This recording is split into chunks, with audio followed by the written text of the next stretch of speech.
All right, welcome back. I've made an attempt to correct my typo qualitative because apparently I could not let it go.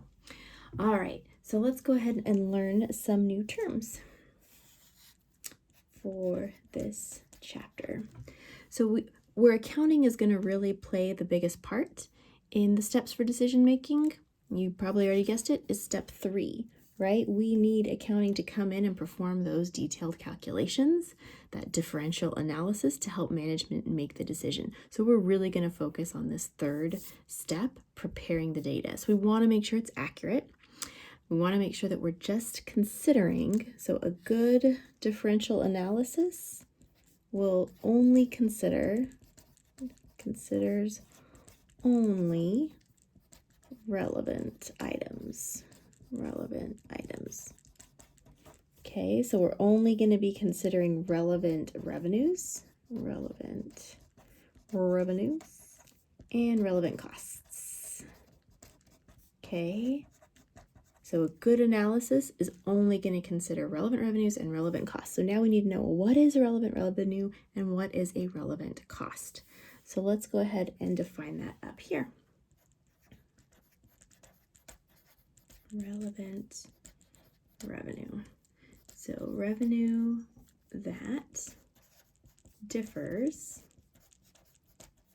between the alternatives.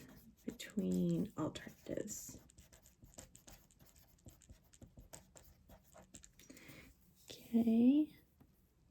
So if we're going to be able to generate revenue from purchasing this new company vehicle, right?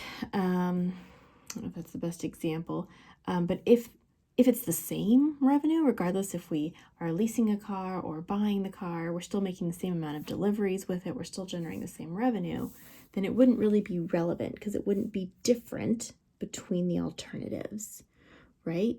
Only if it's different. If maybe one vehicle that we're able to lease has bigger capacity so we can deliver more, which means more revenue per delivery, then it would be relevant because now we're able to get additional amounts. It's going to be different. So only consider revenue that's different between the alternatives. And that one's usually easier to see. The difficult one is relevant costs, because there's so many costs floating around in these decisions. That's where it gets a little tricky. With revenue, there's usually like one revenue stream, so it's a little bit easier. With costs, that's a little more difficult. So these are costs that differ between the alternatives.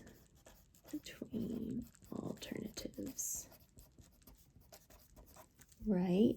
So if we're buying the car or leasing the car or renting the car, the cost for each one of those is relevant if it's different, right? Which it probably would be. Buying a car is a lot different from leasing it, right? So you're going to consider those costs because they differ among the different choices that you're faced with.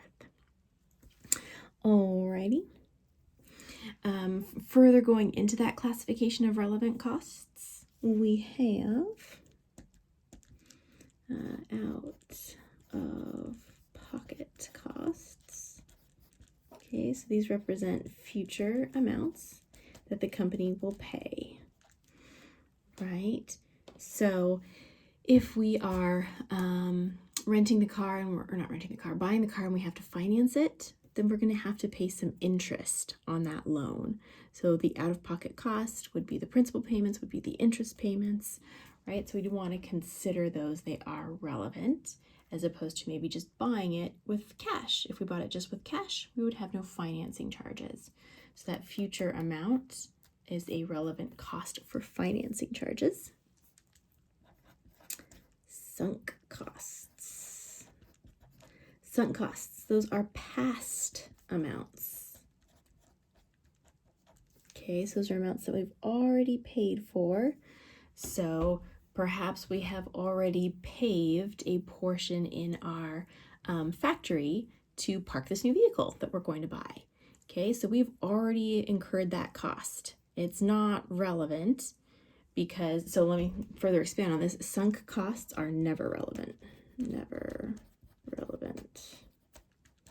Where out-of-pocket costs are always relevant. And you kind of have to think about it in terms of controllability.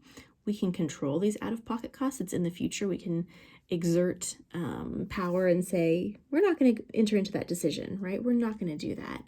As opposed to sunk costs, that's already happened in the past. You can't change it. You can't time travel backwards and take that back, right?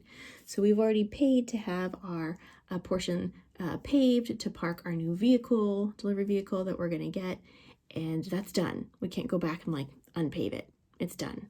Nor does it differ between the alternatives, right? So it's irrelevant. Okay, but just watch out for those because they'll throw in sunk costs just to try to throw you off. So if it's happened in the past, not going to be relevant to our current decision-making analysis. All right.